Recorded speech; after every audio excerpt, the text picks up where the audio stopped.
नमस्कार, मिशन ज्ञान से मैं आशुतोष राजस्थान सरकार और वेदांता के CSR इनिशिएटिव ई कक्षा में आपका स्वागत करता हूं। पिछली क्लास में हमने जाना था विद्युत अपघटनी सेल क्या होता है। आज की क्लास में हम बात करने वाले हैं विद्युत अपघटन के नियम के बारे में, जो किसने दिए हैं? फेराडे ने। फेराडे का प्रथम नियम कौन सा है उसके बारे में आज हम पढ़ने वाले हैं। तो जानिएगा फेराडे का प्रथम नियम किससे संबंधित है। तो सबसे पहले आपको पता होना चाहिए विद्युत अपघटन से संबंधित है फेराडे का प्रथम नियम। अच्छा जी, फेराडे के प्रथम नियम के अनुसार हम क्या जानते हैं, यहाँ पे ध्यान दीजिएगा। किसी विद्युत अपघट्टे में इलेक्ट्रोडों पर एकत्रित पदार्थों की मात्राएं, ध्यान दीजिएगा, किसी भी विद्युत अपघट्टे में इलेक्ट्रोडों पर यानी कि इलेक्ट्रोडों पर एकत्रित पदार्थों की मात्राएं किसके समानुपाती होती है? आवेश के समानुपाती होती है। तो आपको सीधी सीधी बात ध्यान रखनी है कि जो प्रवाहित आवेश रहेगा उसके समानुपाती रहेगी जो इलेक्ट्रोड पर जो एकत्रित पदार्थ हुआ था उसके। अब वो चाहे गैस हो चाहे वहाँ पे वो सॉलिड एकत्रित हो, वो किसके समानुपाती होता है? आवेश के समानुपाती होता है। यानी कि जितना ज़्यादा आवेश वहाँ पे प्रवाहित करेंगे उतनी ज़्यादा इलेक्ट्रिसिटी प्रवाहित होगी, उतनी ज़्यादा धारा वहाँ पे प्रवाहित होगी और उतना ही ज़्यादा हमें क्या मिलेगा वहाँ पे? भाई मेरे, वहाँ पे हमें उतनी ही ज़्यादा वहाँ पे मात्रा मिलेगी पदार्थ की इलेक्ट्रॉनों पर। तो ध्यान दीजिएगा, m डायरेक्टली प्रोपोर्शनल क्या हो गया यहाँ पे? q हो गया। यदि यहाँ पे प्रोपोर्शनलिटी का साइन यदि हम हटाते हैं यानी कि समानुपाती का चिन्ह हटाते हैं तो आपको पता है एक नियतांक आता है, ठीक है जी।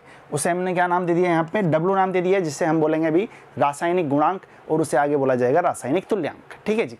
यदि मैं बात करता हूँ यहाँ पे तो आपको पता होना चाहिए कि sir q is equal to क्या होता है? q बराबर होता है IT।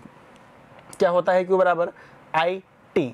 अच्छा जी, यदि q बराबर यदि IT है तो हम क्या करेंगे यहाँ पे? q की जगह पे IT रख देंगे। अच्छा जी, जैसे ही मैंने यहाँ पे IT वैल्यू रखी, अब देखना यहाँ पे, यदि मैं I को 1 एम्पियर कर दूँ, क्या बोला मैंने?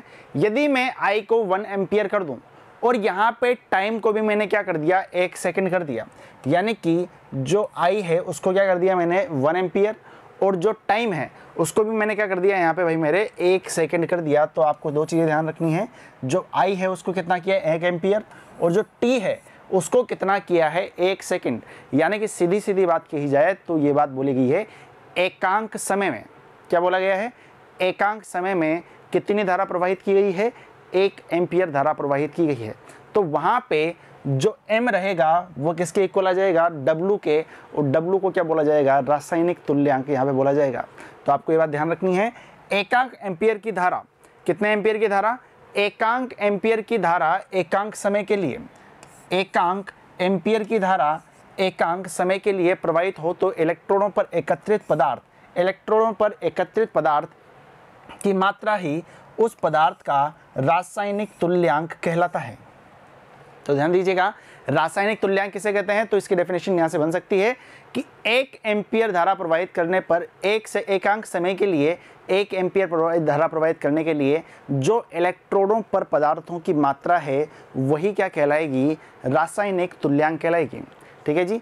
तो ध्यान दीजिएगा, यही पहला नियम था किसका? फेराडे का, कि m डायरेक्टली प्रोपोर्शनल किसके होगा?